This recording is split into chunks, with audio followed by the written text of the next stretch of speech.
Ce n'est que dans la mort, finalement, que l'homme Jésus a pu apprendre à quel point le Père l'aimait. En cette épreuve sans mesure, au bord d'un tel désespoir, la prière de Jésus a pu prononcer le oui à la volonté du Père. Là seulement, il a pu obéir, mais en mourant. Père, en tes mains, je remets mon esprit. Luc 23, 46. Psaume 31, 6. Ces mots sont empruntés au même psalmiste. Ils signifient que Jésus se dessaisit de lui-même, qu'il s'abandonne et se laisse glisser dans la mort. Le mourant a toujours tendance à se cramponner à ce qu'il croit être la vie. Jésus aussi a connu cette crispation inévitable et presque ontologique. En tout homme, elle est une trace du péché. Elle l'empêche d'aller à la vie nouvelle qui, dans la mort, doit être mise au monde et venir à la lumière.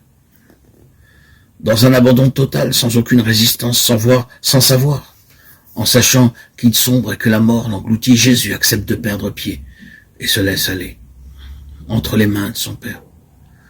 Car il ne débouche pas dans la mort, mais dans l'amour. Et il rend à son Père son propre esprit, c'est-à-dire son roi, la part la plus intime que l'homme ait reçue de Dieu, son souffle de vie. Roi en hébreu représente l'esprit, ce qu'un homme communique à d'autres hommes en un baiser d'amour. Cela même, Jésus le rend ici à son Père en expirant dans une ultime étreinte. Du coup, il trouve la réponse à la déclaration d'amour de son Père.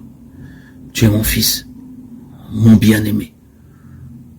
En toi est tout mon amour. Jésus eut besoin de toute sa vie d'homme pour pénétrer jusqu'au cœur de ses paroles. Maintenant seulement il sait. Maintenant seulement il peut vraiment prier. Dans la mort seulement, il pourra prononcer le oui, longuement mûri, de son amour pour le Père. Il laissera son dernier souffle, son rouard, ce souffle de l'esprit, ce souffle.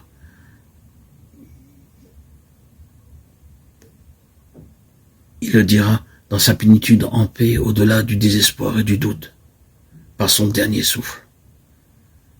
Sa prière est un baiser d'amour dans lequel il exhale ce dernier souffle. Père, en tes mains, je remets mon esprit, mon roi, cet esprit que tu m'as donné pour accomplir ta sainte volonté. Si Jésus avait succombé à la tentation, nous serions pour toujours demeurés dans la mort, et le chemin vers la prière serait resté barré à jamais. Maintenant, ce chemin est ouvert et libre. Lui-même est le chemin et la vie. Jean 14, 6.